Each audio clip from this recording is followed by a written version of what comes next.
예, 고양시갑 더불어민주당 김성애입니다. 우리 진실화해위원회 위원장님 잠깐 말씀 좀 여쭤보겠습니다.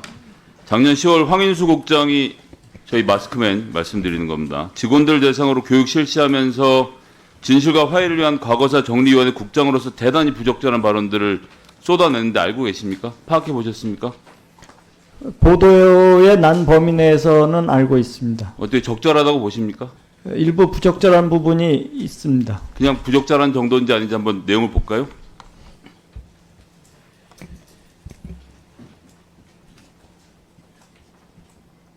진도산 안첩단 사건 고문으로 조작 외신 끝 문제 이렇게 되잖아요. 그죠? 지난 1980년 중앙정보부는 전남 진도 어부 등을 간첩으로 몰아갔고 결국 한 명은 사형, 한 명은 18년 수감됐습니다. 지난 2007년 진실화해위원회는 가혹한 물고문과 폭행 사실을 밝혀냈고 2009년 재심법원은 이들에게 무죄를 선고했습니다. 그런데 황 국장은 간첩 조작이 아니라고 말합니다. 조작은 아니거든요. 내용의 조작은 예를 들면 그게 간첩이 아니다. 아닌 걸 했다 하면 그 내용의 조작인데 절차적 문제 때문에 이제 다 무죄가 검토되잖아요. 소유장 없이 장기간 구성하고 흥행을 가했다. 다들 절차적인 하잖아요. 예, 50일간의 강제 구금, 물고문, 폭력 행사가 절차상의 문제다라고 말하고 있는 현장을 지금 보고 계십니다. 지금 진도 간첩단 사건에 대해서는 위원장님 파악하고 계십니까? 뭐 자세히는 모르지만 알고 있습니다. 그 과거사 일기에서 위원장 아니세요? 그 있었던 사건이고요. 그 일기에서 진실 규명 났고 다시 재심 사건으로 가서 그 50여일간의 형사 절차상에 고문 등 그 문제가 있어서 재심 사건에서 무죄 판결 난 사건입니다. 그러니까 위원장님 역시도 간첩인데 형식상의 문제로 무죄다라는 점을 강조하시는 건가요, 지금? 아닙니다. 여기서 그러니까 고문이 있었고 또 절차상의 문제가 있었기 때문에 거기에서 만들어진 수사 결과가 대법원에서 무죄로 난 것으로 알고 있습니다. 예, 황인수 국장 발언을 좀 더 볼까요? 지금 PPT 내용 보시면요. 고문으로 조작 재심 끝에 무죄 이렇게 되잖아요. 조작은 아니거든요. 그 내용이. 그러면서 과거 절차상의 하자다. 그래서 이제가 무죄가 되는 건 인정하는데 근데 간첩은 하는 건 맞거든. 이렇게 얘기합니다. 자, 이 발언에 대해서 위원장님 어떻게 평가하십니까? 일기 사건이기 때문에 제가 정확하게 이것을 다 검토하지 못했습니다. 다만 분명한 것은 그 진실 규명 희생 사건이고 재심 결과 무죄 결정난 사건이기 때문에 이 부분에 대해서는 뭐 이론이 크게 있지 않을 것으로 그러면 무죄 판단됩니다. 판결이 난 사건에 대해서 지금 직접 고용하신 조사 1국장이 간첩을 한 거 맞다 이렇게 말하고 있는데 여기다 인사상 조치를 취해야 된다고 생각하지 않으십니까? 어떤 맥락에서 말이 됐는지 오늘 보도를 통해서 처음에 접했기 때문에 살펴볼 계획입니다. 그러면 살펴봐서 간첩이라고 생각하고 있으면 해임하시겠어요? 아직까지는 뭐 해임 사유와 관련돼서 얘기하기는 아니 진실조사위원회에서 권고를 했고 대법원에서 무죄 판결을 내린 대한민국 국가가 무죄 판결을 내린 건에 대해서 일개 공무원이 국가관이 추천하지 못한 공무원이 자신의 개인적인 생각을 늘어놓으면서 무죄라고 주장을 하는데 이런 사람이 해고의 사유가 안 된다고 생각하시면 지금 위원장님 국가관에 문제가 있는 거 아닙니까? 이게 지금 이념에 따라서 왔다 갔다 하는 대한민국 정부입니까? 사법부의 대법원의 결정에 대해서 존중하지 않는 공무원이라는 게 존재하는 게 가능해요? 어떻게 생각하십니까? 판결서와 또 발언의 그 내용, 구체성들을 함께 살펴보겠습니다. 그러니까 이전에 이걸 몰랐단 말씀이시죠? 오늘 보도를 통해서 확인했습니다. 그런가요? 그러면 조사 1국장의 직원을 상대로 한 그 다음 발언 한번 보시죠. 왜 응실했는지 내용을 한번 보시면요. 자, 간첩을 한 게 맞는데 2007년에 간첩한 거 맞다고 이야기하고 싶어서 진실화해위원회 오고 싶었다. 그때 당시에. 근데 뭐 이런저런 사정을 못 왔고 그래서 1국장을 뽑는다고 해서 이번에 응실해서 됐다 이렇게 말하고 있습니다. 그러니까 제가 보기엔 이 황인수 국장은 중앙정보부가 저질렀던 간첩단 조작 사건에 대해서 가해자였던 국정원의 사람이 그 당시 중앙정보부였죠. 이제 일로 파견 나와서 자기 친 조직에 대한 명예회복을 하려고 사실상 진화위를 깨려고 온 사람 같은데 동의하십니까? 맥락을 더 파악해 보고 판단하겠습니다. 면접 때 이런 사람이 이런 주장을 했다는 거 알았으면 어떻게 하셨겠습니까, 위원장님? 질문이 어렵나요? 면접 때 이런 사항을 아셨으면 위원장님 어떻게 하셨겠어요?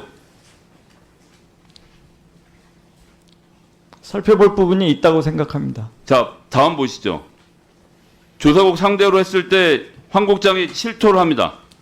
제가 입사 지원 응시원서에도 썼고 다음 면접 때도 했던 이야기입니다. 여기 보면 진도 간첩단 사건은 고문 조작으로 재심 끝에 무죄 이렇게 돼 있잖아요. 라고 주장하면서 본인이 입사 지원 응시에 2007년에 진도 간첩단 사건에 대해서 진실화해위원회가 진실규명 결정문에서 인권 유린 사건임을 확인했다라고 말하고 2009년에 무죄가 된 과정에 대해서 자기가 이 사실이 간첩이라고 말하고 싶어서 응시했다는 얘기를 이 응시 지원서에 썼다고 하는데 이걸 못 들으셨다고요? 저는 그런 그 응시 지원서에 그런 내용이 있다는 것을 알지 못했고 자, 또 위원장님, 응시 네. 지원서를 공개하시겠습니까? 주실 수 응시 있는 자료로? 지원서를 제가 보지 못합니다. 그러니까 서류 전형과 자, 면접 보시면요. 전형의 결과로 판단할 위원장님. 뿐이지. 네. 면접 볼 때도 했던 이야기라고 증언했으니까요. 면접 내용하고 응시 지원서를 의원실로 오늘 중으로 제출해 주시기 바랍니다. 어렵지 않죠? 지금 면접 심사 결과를 말씀하시는 겁니까? 면접 심사 결과하고 응시 지원서를 같이 제출해 달라고 본인이 간첩이 아닌 건을 아니 간첩인 거는 간첩이 아닌 걸로 만들어서 그걸 해결하겠다고 왔다고 직원들 상대로 강연에서 공언했잖아요. 그럼 확인해봐야 될 거 아닙니까? 그건 구두상으로 했을 뿐이지 지원서나 서류 전형에 있지 않았던 내용으로 알고 있습니다. 입사 응시 지원서에 썼었고라고 본인이 얘기했으니까 입사 지원 응시 원서를 달라고 말씀드립니다. 네, 김광동 위원장님 응시원서 찾으셨습니까? 예, 확인했습니다. 보셨습니까? 봤습니다. 진도 간첩단 사건 관련 내용 있나요? 대법원 무죄 판결된 진도 관련 사건 당사자를 언급하는 것은 아니었습니다. 다만 그 사건 당사자의 아들이 국보법 위반으로 구속 기소된 사례가 있었습니다. 그 사례를 언급했던 내용은 소개서에 나와 있고 그러면서 본인이 그 근거에 의해서 조사되어야 되고 진상규명의 그 소명을 표명했던 내용을 제가 머리가 담고 아파지는데요. 있고, 아들이 국가보안법 위반이니까 아버지도 간첩일 거다라는 짐작을 하자라는 얘기를 지금 응시원서에 썼는데 그걸 그대로 읽고 나서 아, 이 사람이 적격이다고 뽑으셨다는 말씀을 저한테 지금 하시는 겁니까? 아닙니다. 제가 이번에 어지러워지는데요. 아닙니다. 자, 이번에 어차피 지적해 안 보고 주셔서 말씀드리겠으니까 자, 위원장님 보았습니다. 내용을 좀 주시죠.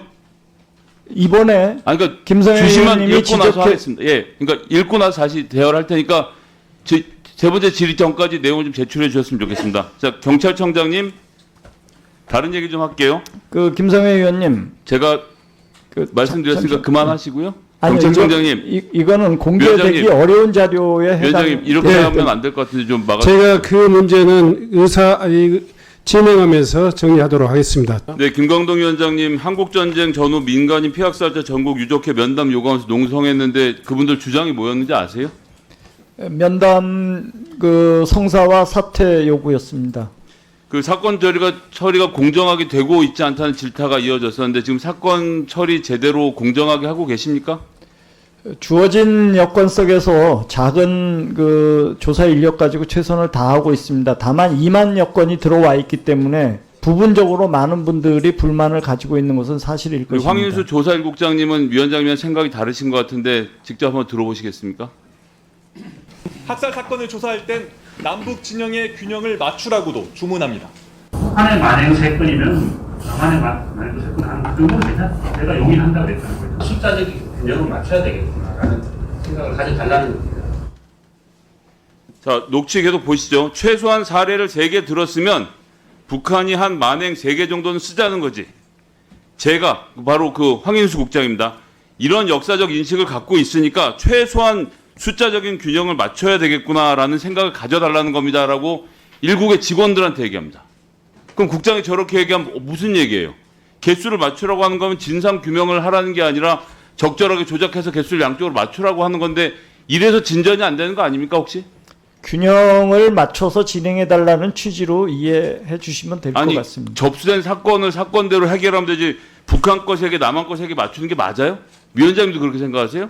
그렇게 생각하지는 않습니다. 문제가 있는 발언이지 않습니까? 다만 균형을 맞춰서 조사를 진행해달라는. 아니 균형을 맞추는 건 너무 개개인에서 개별 건에 대해서 맞추는 건 당연한데 북한 만행이나 남한 만행을 3개씩 맞추라는 요구를 지금 국장이 80명을 모아놓고 공개적인 자리에서 하고 있는 건데 문제의식이 안 느껴지세요? 네, 부적절한 표현입니다. 자, 지금 제가 보기에는 한국전쟁 당시에 이승만 정권의 군과 경찰에 의해서 불법적으로 자행됐던 민간인 학살 범죄를 수사하는 게 여기 진화의 임무 맞죠?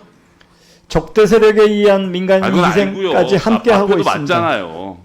맞는 두 가지를 다 함께 하고 있습니다. 그러니까 그 균형을 맞추다 지금 이렇게 되고 있다라고 저는 생각하는데 지금 말씀하신 대로 지금 황 국장의 생각 똑같이네. 3개 하면 3개 해야 된다 생각하시는 거네요. 숫자적 균형을 얘기하는 것은 아닙니다. 자, 위원장님, 대한민국 대법원 진실화해위원회에서 했던 진도 간첩단 사건에 대한 판결조차도 무시하고 있는 이런 황 국장 행태, 이거 공무원으로서 적절한 행태로 보십니까?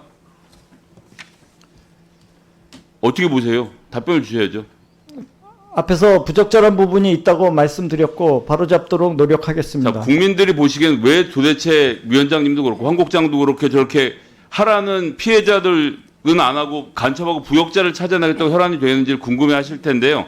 이유는 간단합니다. 이승만 대통령의 과오인 광복 후에 한국 전쟁 즈음의 군경학살을 최소화하고 감추고 싶은 거죠. 그래서 진실과 화해를 위한 과거사 위원회가 아니라 이승만 오류 이시다 위원회를 만들고 싶은 건 아닙니까? 전 정말 걱정입니다. 특정 이념에 휘둘리지 마시고 역사 앞에서 진실 앞에서 정말 화해를 만들어내는 위원회를 만들어 주시기 바라겠습니다. 그게 법 취지라고 알고 있습니다. 그대로 안 하고 있는 황 국장에 대한 조치를 어떻게 하실지도 다음번에 서면 답변 부탁드립니다.